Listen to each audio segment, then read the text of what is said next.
Hello students, इस video में हम आपकी ह्यूमन ज्योग्राफी का second chapter the world population इसको एग्जाम पॉइंट ऑफ व्यू से फास्ट ट्रैक डिस्कस करेंगे और उसका रिवीजन करेंगे। Students, world population it means पूरी दुनिया की जो जनसंख्या है, the whole population of the world. We will discuss its various aspects like its density, like its distribution, factors affecting its distribution, population growth, components of population growth, etc. इस video में हम जनसंख्या, वैश्विक जनसंख्या, उसका वितरण, उसका घनत्व, जनसंख्या वितरण के कारक, इन सब की डिस्कस करेंगे। पॉपुलेशन डेंसिटी सबसे पहला टॉपिक हम डिस्कस करेंगे, पॉपुलेशन डेंसिटी या जन घनत्व। स्टूडेंट्स, किसी एक यूनिट एरिया में, किसी एक पर्टिकुलर एरिया में कितने लोग हैं, एक यूनिट एरिया में कितने लोग हैं, इसको हम समझते हैं जैसे कि ये एक स्क्वायर किलोमीटर एरिया है। अगर इसके अंदर हम एग्जांपल देख लेते हैं, ये पॉपुलेशन है और इसी की जगह एक और स्क्वायर किलोमीटर एरिया है और उसमें ये कंडीशन है। आप देख सकते हैं, you can clearly see that the diagram B has more people in particular area, and in diagram A we have less number of people in given area. As you can see in pictures, इस picture में आप देख सकते हैं कई सारे बच्चे हैं जो एक पार्क में खेल रहे हैं। हम देख सकते हैं कि जो रिसोर्सेज हैं, यहाँ पर मैं आपको ज्योग्राफी के रेफरेंस में बता रहा हूँ, जो रिसोर्सेज हैं वो यहाँ लोगों के लिए कम है, मतलब कम जगह में ज्यादा लोग हैं। ये होती है हाई डेंसिटी।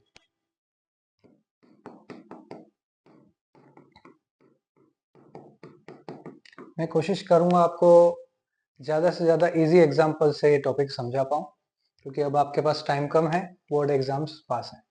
हाई डेंसिटी, और यहाँ पर आप देख सकते हैं तो काफी जगह है, सभी के लिए बहुत जगह है यहाँ पर, तो ऐसी सिचुएशन को हम बोलेंगे low density.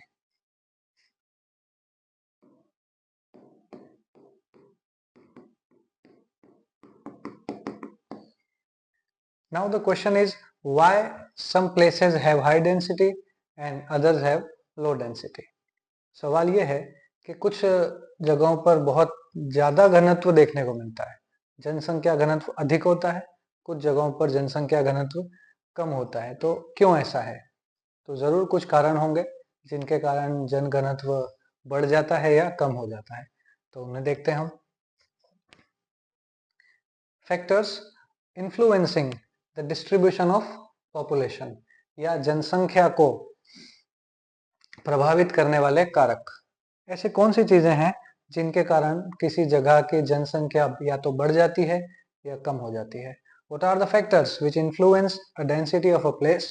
Some factors increase the population and some factor decrease the population. So how the distribution is affected by these factors? इन कारकों से कैसे जनसंख्या पर असर होता है देखते हैं। सबसे पहले इन फैक्टर्स को हम कुछ कैटेगरीज में डिवाइड कर देंगे, जैसे कि पहला फैक्टर है हमारा ज्योग्राफिकल फैक्टर, या हम उसे कह सकते हैं भौगोलिक कारक। Yes, geographical factors it means factors related to nature. तो सबसे पहला फैक्टर है हमारे पास वाटर, जल। स्टूडेंट्स, हमने सुना है जल है तो कल है, या water is the basic necessity of life. तो यहाँ पर वाटर की अवेलेबिलिटी की बात हो रही है। अवेलेबिलिटी,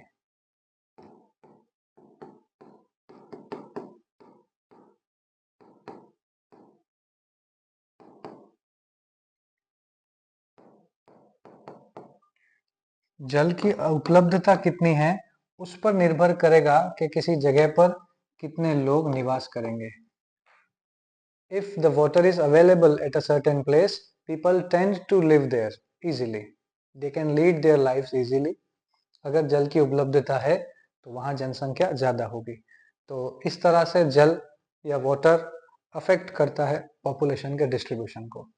सेकेंड फैक्टर हम देखते हैं लैंडफॉर्म्स, लैंडफॉर्म्स या फिर स्थलाकृतियां, हम जानते हैं हमारी जो जमीन, हमारी लैंडफॉर्म है वो कहीं पर हम हिल्स देखते हैं, कहीं पर हम देखते हैं कि जो टोपोग्राफी है वो हिली एरियाज है, हो सकता है माउंटेन्स हो सकता है हिली एरियाज हो। कहीं पर हम देखते हैं कि प्लेट्यूज होते हैं, कहीं पर प्लेन्स होते हैं। बेसिकली ये तीन टोपोग्राफीज हमें देखने को मिलती है। तो it is quite obvious in hilly areas life is comparatively tough than the plateaus and plains. ये स्वाभाविक है कि पर्वतीय और पहाड़ी क्षेत्रों में जो जीवन है वो थोड़ा कठिन होता है पठारों और मैदानों के तुलना में।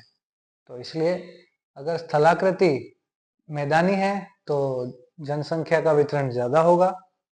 हाँ बिल्कुल आप समझ पा रहे हैं। और अगर स्थलाकृतियां हिली हैं, पहाड़ी क्षेत्र हैं, तो थोड़ा सा कम होगा। क्यों कम होगा? तो इसके काफी नेचुरल से कारण हैं कि मान लीजिए आपको ट्रांसपोर्टेशन चाहिए, तो क्या हिली एरियाज में अच्छा ट्रांसपोर्टेशन होगा? नहीं। क्या हिली एरियाज में वाटर अवेलेबिलिटी ज्यादा होगी? बिल्कुल नहीं होगी। तो plains are most suitable for large populations. They have fertile lands. They can fulfill the requirements of masses. Third देखते हैं क्लाइमेट, जो कि बहुत ज्यादा इंपॉर्टेंट फैक्टर है। हम देख सकते हैं यहाँ पर एक साइड हम देख रहे हैं ग्रीनरी है, फर्टाइल लैंड है, और दूसरी तरफ हम देख रहे हैं थोड़ा सा हार्श क्लाइमेट है, इनफर्टाइल जमीन है। क्यों इनफर्टाइल जमीन है? क्योंकि क्लाइमेट हार्श है, एरिड है,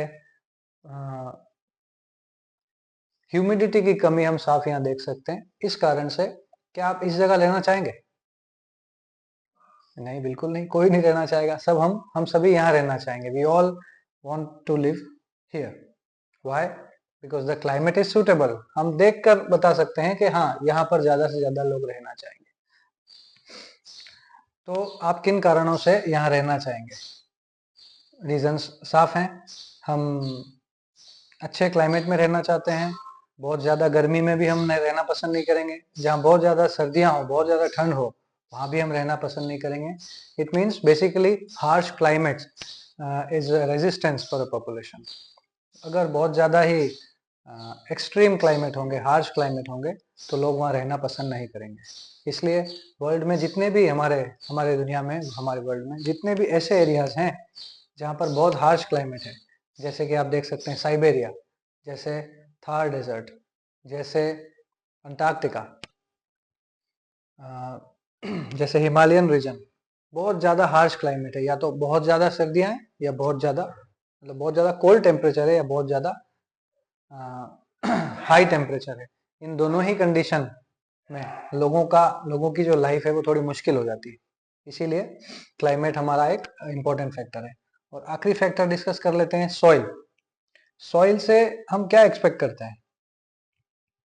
yes, fertility and water holding. Fertility मतलब उपजाऊ क्षमता। अगर किसी मृदा में, किसी मिट्टी में उपजाऊ क्षमता कम है, तो क्या वो बेनिफिशियल होगी फार्मर्स के लिए?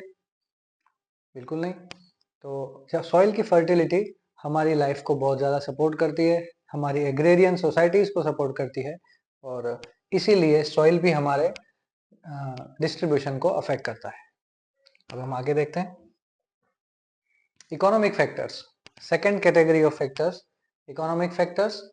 Students, economy, livelihood is a most important factor. People can live in harsh climate if they are economically backward.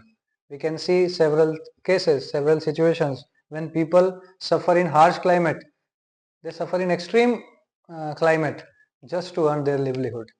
तो आर्थिक कारण लोगों को एक से दूसरी जगह ले जाते हैं, या कहीं बसाते हैं, या कहीं से प्रवास करवाते हैं। तो इनमें सबसे पहला है मिनरल्स या खनिज। मिनरल्स जो कि हमें माइनिंग से मिलते हैं। तो डिफरेंट टाइप के मिनरल्स जो हैं ये हमारी इकोनॉमी को बूस्ट करते हैं। तो स्टूडेंट्स, अगर किसी जगह पर अच्छे खासे मिनरल्स मिलते हों, वैल्यूएबल मिनरल्स मिलते हों, क्या लोग वहाँ रहना पसंद नहीं करेंगे? Yes, the answer is no. लोग वहां रहना पसंद करेंगे। हम देख सकते हैं कई सारे ऐसे मिनरल टाउन्स है, मिनरल फील्ड्स हैं जहां पर अच्छी खासी पॉपुलेशन डेंसिटी हमें मिल जाती है, क्योंकि ये मिनरल्स लोगों को लिवलीहुड प्रोवाइड करवाते हैं। जैसे कि आयरन माइनिंग होती है, आयरन ओर की माइनिंग होती है, कोल की माइनिंग होती है। हम देखते हैं वहां अच्छी खासी पॉपुलेशन डेंसिटी मिलती है। नेक्स्ट है अर्बनाइजेशन, नगरीकरण।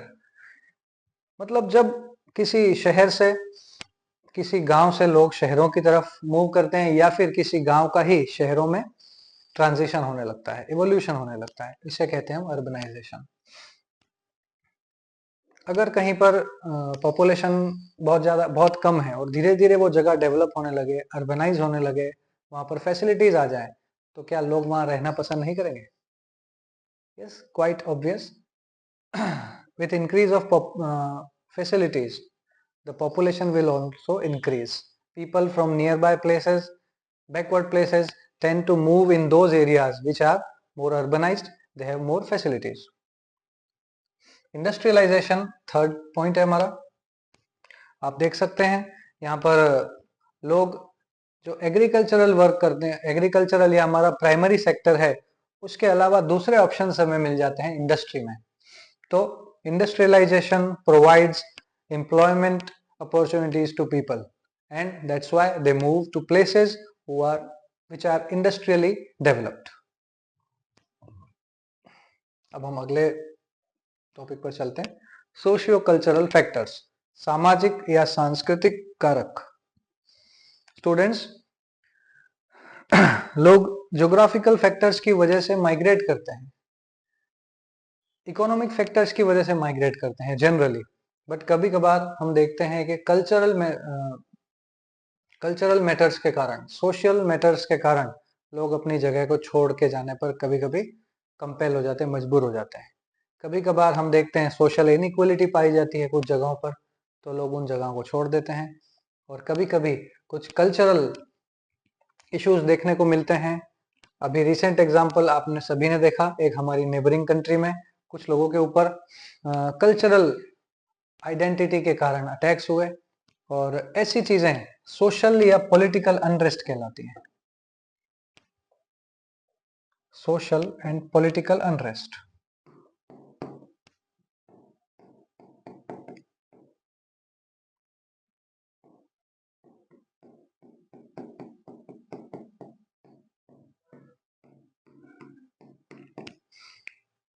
क्या हमारी इस नेबरिंग कंट्री से लोग माइग्रेट करेंगे ऐसी सिचुएशन में? हम जानते हैं 1972 इंडो पाकिस्तान वॉर, जो 1971-2 में जो वॉर हुआ हमारा ईस्ट पाकिस्तान के साथ, अराउंड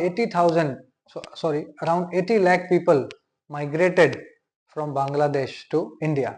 Why they migrated? क्यों उनका पलायन हुआ? हाँ बिल्कुल, वहां पर वॉर लाइक सिचुएशन थी, पॉलिटिकल अनरेस्ट था, इस कारण वे लोग उस जगह को छोड़कर यहाँ आ गए। तो इस तरह से सोसाइटी एंड कल्चर भी हमारे डिस्ट्रीब्यूशन को अफेक्ट करता है। हाँ, दूसरी बात ये भी है कि अगर कहीं पर सोशल हार्मनी है, कहीं पर सामाजिक समरसता है, सौहार्द है, तो वहां ज्यादा लोग रहना पसंद करेंगे। कहीं पर अगर पॉलिटिकल स्टेबिलिटी है, राजनीतिक स्थिरता है, तो ज्यादा से ज्यादा लोग वहां रहना पसंद करेंगे, और इस तरह वहां की पॉपुलेशन डेंसिटी बढ़ जाएगी और वहां पर ज्यादा पॉपुलेशन रहने लगेगी। आगे देखते हैं, अगला टॉपिक है पॉपुलेशन ग्रोथ, जनसंख्या की वृद्धि। जी हाँ, जनसंख्या की वृद्धि मतलब जनसंख्या का बढ़ना, जरूरी नहीं है। जनसंख्या का घटना भी वृद्धि कहलाती है, लेकिन वो नेगेटिव ग्रोथ कहलाती है। देखते हैं, कुछ कंपोनेंट्स हैं जो हमारी पॉपुलेशन को रेगुलेट करते हैं, जिनके कारण हमारी पॉपुलेशन बढ़ भी सकती है, कम भी होती है। बर्थ रेट इसे कहते हैं कि जीवित लोगों पर, प्रति 1000 जीवित लोगों पर नए शिशु कितने हैं, नए जन्म कितने हुए हैं, ये हो जाती है हमारी बर्थ रेट। उसके बाद है डेथ रेट, मृत्यु दर, लोगों की जितनी मृत्यु हो रही है पर 1000 पॉपुलेशन। और तीसरा है माइग्रेशन। ये फैक्टर थोड़ा हमें समझना है यहाँ पे। माइग्रेशन, यहाँ आप देख सकते हैं कि लोग अपना सामान जो भी ले जा सकते हैं साथ में, वो लेकर कहीं जा रहे हैं। क्या टेम्परेरीली कहीं जा रहे हैं ये लोग? क्या लगता है आपको?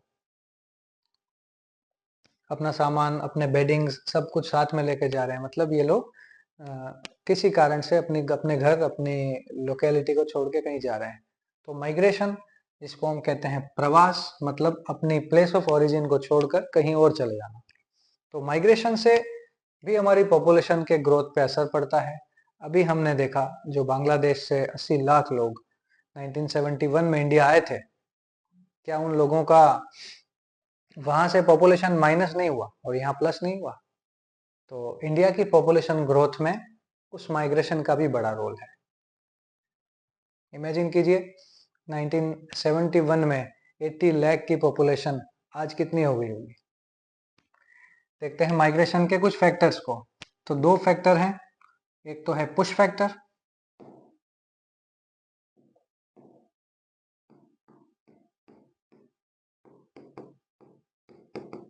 पुश फैक्टर, और दूसरे हैं पुल फैक्टर्स।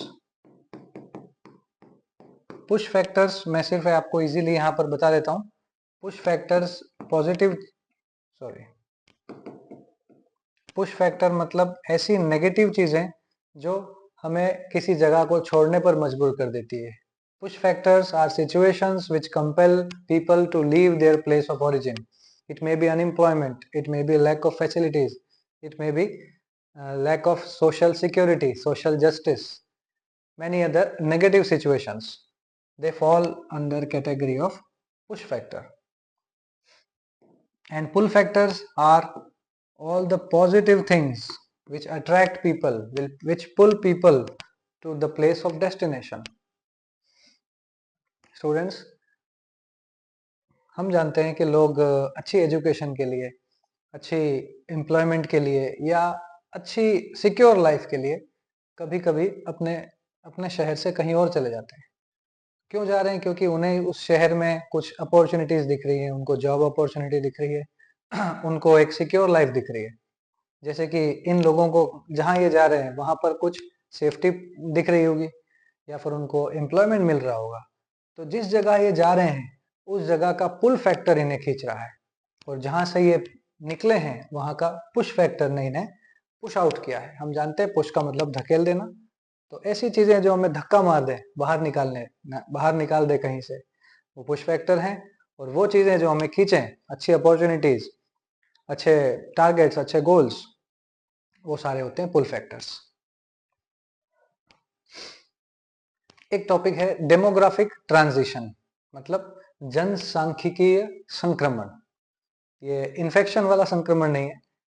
जनसांख्यिकीय संक्रमण का मतलब होता है एक से दूसरी चीज में ट्रांजिशन हो जाना, कन्वर्ट हो जाना। तो स्टूडेंट्स, इस डेमोग्राफिक ट्रांजिशन में जब पॉपुलेशन रूरल एग्रेरियन होती है, वो फर्स्ट स्टेज होती है। वैसे ये इंटरचेंजिंग है, फर्स्ट और सेकंड यहाँ पर नहीं है, लेकिन आप समझ सकते हैं कि अगर कोई सोसाइटी, अगर कोई कम्युनिटी रूरल और एग्रेरियन है, मतलब ग्रामीण है और कृषि प्रधान है, मतलब वो गांव में रहती है और उनकी जो बेसिक एक्टिविटी है वो कृषि है। जैसे आप देख सकते हैं यहाँ पर एग्रीकल्चरल हो रहा है, एनिमल हस्बेंड्री हो रही है, और लेबर्स, यहाँ पर फील्ड वर्कर्स भी हैं, फील्ड लेबर्स भी हैं। दूसरी कंडीशन में हम देख रहे हैं people are working in sectors other than agriculture. They are making something, they are producing some products, they are working in secondary sector. मतलब ग्रामीण कृषि प्रधान से नगरीय औद्योगिक में बदल जाना। Converting transition of rural agrarian society into an urban industrial society is known as demographic transition. सीधे क्वेश्चंस आपको मिल जाते हैं तो आप साफ साफ लिख सकते हैं rural agrarian society into urban industrial society. Population control measures आपके चैप्टर का आखिरी पॉइंट है, ये आखिरी टॉपिक है। पॉपुलेशन कंट्रोल मेजर्स मतलब जनसंख्या नियंत्रण के उपाय। स्टूडेंट, सबसे बड़े उपाय जनसंख्या वितरण के हैं, जनसंख्या नियंत्रण के हैं कि हम अवेयरनेस फैलाएं। सबसे बड़ी बात यह है, लोगों को पता नहीं होता है कि वो अपने अपने चिल्ड्रन है, क्या उनको अच्छी लाइफ दे पाएंगे, क्या वो कितने बच्चों को अच्छी लाइफ दे पाएंगे। अगर उनमें अवेयरनेस डाल दी जाए, उनमें अवेयरनेस फैलाई जाए, तो पॉपुलेशन को कंट्रोल किया जा सकता है। आप इस पिक्चर में देख रहे हैं पॉपुलेशन एक्सप्लोजन की ओर बढ़ रहे हैं हम। हमने देखा अभी पॉपुलेशन डेंसिटी। आप देख सकते हैं कि अगर पॉपुलेशन डेंसिटी कहीं पर बहुत ज़्यादा हो जाती है, पॉपुलेशन डेंसिटी अगर बहुत ज़्यादा है, तो रिसोर्सेस कम पड़ जाते हैं। यहाँ पर ये झूले को आप रिसोर्स मान सकते हैं और इन लोगों को पॉपुलेशन मान सकते हैं। तो रिसोर्सेस की कमी है, तो ऐसी सिचुएशन आप इमेजिन करिए और 10, 15, 20 साल बाद क्या कंडीशन होगी। तो ऐसी कंडीशन में हमें क्या करना होगा, पॉपुलेशन कंट्रोल करनी होगी। उसके लिए गवर्नमेंट क्या तरीके अपना रही है, तो सबसे पहले आपके पूछा जाता है कि what steps are taken by government. तो सबसे पहला स्टेप क्या है, yes, awareness, girl child education. Third है increasing mean age of marriage, हाँ, विवाह की जो मिनिमम एज है उसको बढ़ा देना। और आखिरी टॉपिक देखते हैं, थॉमस मैल्थस की एक थ्योरी है जो 1798 में उन्होंने दी। इस थ्योरी को एक ग्राफ से समझ सकते हैं हम। ये यहाँ पर ये लाइन जो है आपके टाइम को रिप्रेजेंट कर रही है और ये पॉपुलेशन को रिप्रेजेंट कर रही है। थॉमस मैल्थस कहते हैं कि जैसे जैसे समय के साथ साथ पॉपुलेशन बढ़ेगी, कभी कभार पॉपुलेशन इतनी बढ़ जाती है कि रिसोर्सेज उसके साथ साथ इतने नहीं बढ़ पाते हैं। मतलब उनके वर्ड्स में मैं अगर कहूँ तो थॉमस मैल्थस कह रहे हैं कि जिस स्पीड से पॉपुलेशन बढ़ती है उस स्पीड से रिसोर्सेज नहीं बढ़ते हैं, एग्रीकल्चरल प्रोडक्शन नहीं बढ़ता है। और ऐसी कंडीशन में ये इनका करेक्शन होता है वॉर या फेमाइन जैसी सिचुएशन से। आप इमेजिन कीजिए अगर बहुत ज़्यादा तेज़ी से पॉपुलेशन बढ़े और रिसोर्सेज नहीं बढ़ेंगे तो क्या होगा, उन रिसोर्सेज के लिए स्ट्रगल होगा और वो स्ट्रगल वॉर में कब कन्वर्ट हो जाए हम नहीं कह सकते, या फिर फेमाइन या अकाल पड़ेगा, खाने की कमी हो जाएगी और इस तरह पॉपुलेशन का करेक्शन भी हो जाएगा और उसके बाद फिर से पॉपुलेशन अपनी कुछ जो पॉपुलेशन ग्रोथ की जो स्पीड है वो थोड़ी कम हो जाएगी। ये थॉमस मैल्थस की थ्योरी है जो कि उन्होंने 1798 में दी थी।